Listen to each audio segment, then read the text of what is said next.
When I grew up, I used to always hear this saying, knowledge is the key, knowledge is the key.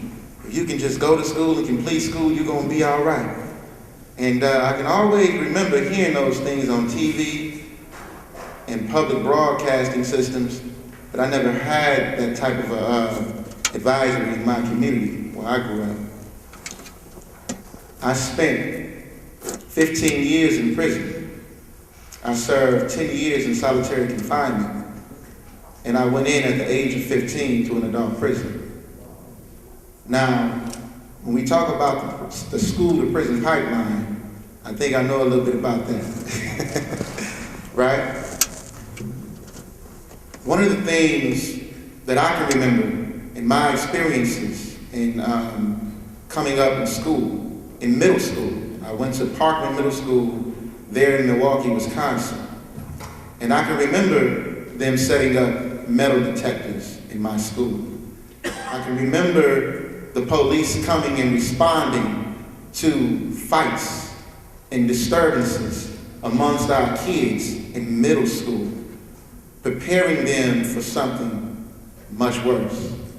I can remember sitting in police cars at the age of 5 years old. I can remember then sitting in police cars and being beaten by police officers at the age of 12 years old. Knowledge is the key.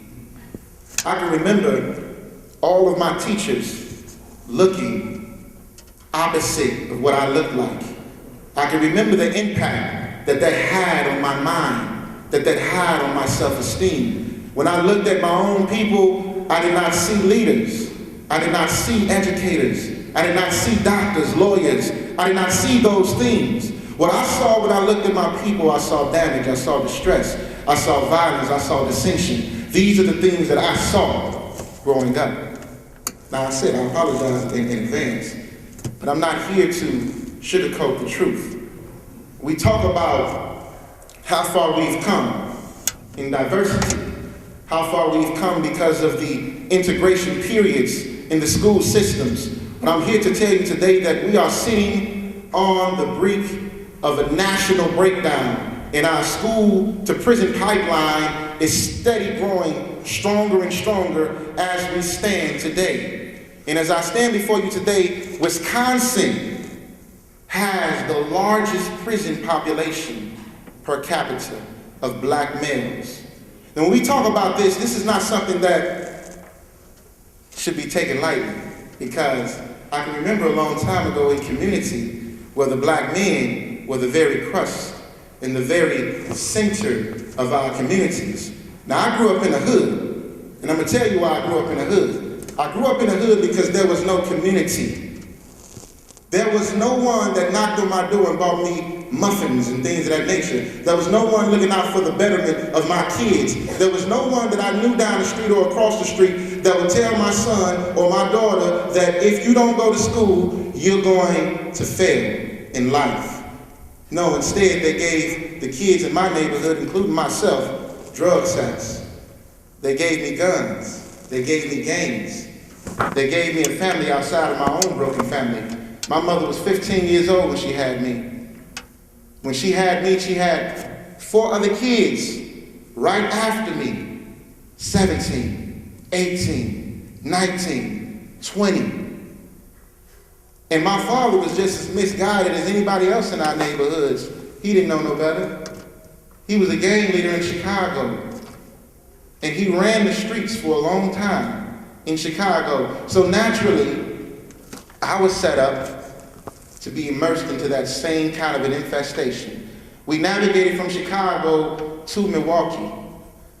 And when I navigated from Chicago to Milwaukee, I'm thinking that I'm leaving a crisis. I'm thinking that I'm going to be exposed to better opportunities. I'm thinking that things are going to be all right.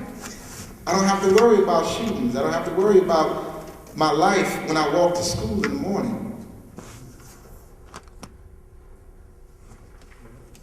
However, when we got to Milwaukee, we ran into the same infestation, right? We ran into the same drugs, violence, the wars. Our school systems were broken. Our kids were not learning anything. the teachers in the school did not care about our kids because they didn't look like them.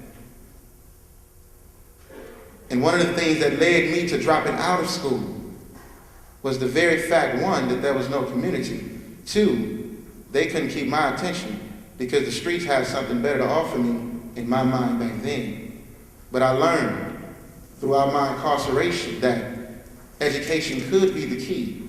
But it's not the only thing you need to survive in this infestation in this nation. We are spending today more money on prisons than we are on schools.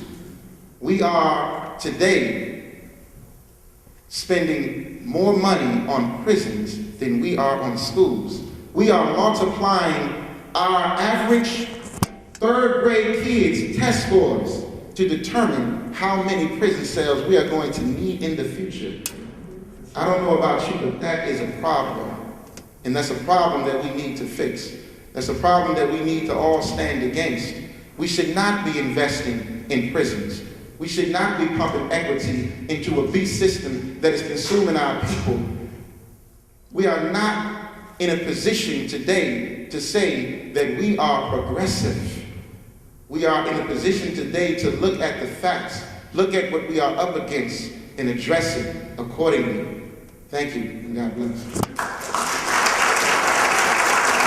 Thank you. For that message.